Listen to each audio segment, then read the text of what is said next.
25 মিনিটেই crispy crunchy chicken pakora তৈরি করুন।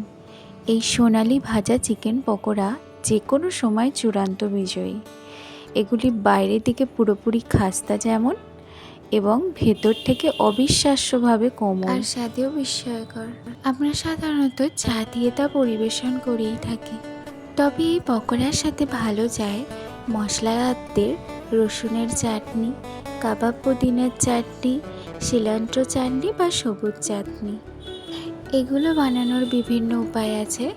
চলুন এখানে আমি আমার মায়ের অন্ধ স্টাইলের রেসিপিটি শেয়ার করছি। প্রথমেই নিয়ে নিলাম 500 গ্রাম বোনলেস চিকেন।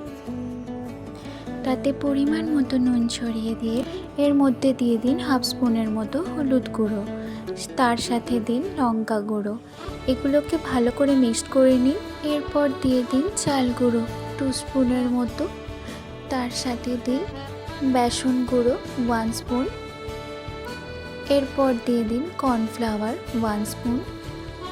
নেক্সট দিয়ে দেবেন রসুন বাটা, আদা বাটা আর লঙ্কা কুচি, আর সামান্য পরিমাণে কস্তুর মেথি বা যেটাকে আপনারা কাস্তুরিও বলে থাকেন, আর সাথে দিয়ে দেবেন অল্প পরিমাণে লেবুর রস। তারপর দিয়ে দিন জিরে গুঁড়ো, নেক্সট চাট মশলা, নেক্সট গরম মশলা।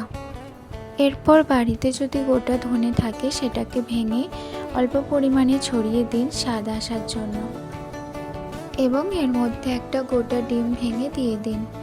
এবার মিশ্রণটাকে ভালোভাবে মেখে নিন। মাংসের পিসগুলিকে পকোড়ার মিশ্রণ দিয়ে ভালোভাবে লেপে দিতে হবে। এবার একটি গভীর প্যানে বা কড়াই তেল গরম করুন। আঁচটাকে মিডিয়াম আঁচে রেখে একের পর এক গরম তেলে মাংসের স্লাইডগুলোকে আস্তে আস্তে দিয়ে দিন। এটা সঠিক তাপমাত্রায় রাখা অত্যন্ত জরুরি, কারণ মিডিয়াম আঁচে রাখলে এই মাংসের টুকরোগুলি ভালোভাবে সেদ্ধ হতে থাকবে। তারপর ধীরে ধীরে তাপমাত্রা মাঝারি থেকে মাঝারি উচ্চশিখা পর্যন্ত নিয়ন্ত্রণ করুন। আমাদের চিকেন পকোড়া পরিবেশনের জন্য প্রস্তুত, যেটা কোনো রেস্তোরাঁর পকোড়াকেও হার মানিয়ে দেবে।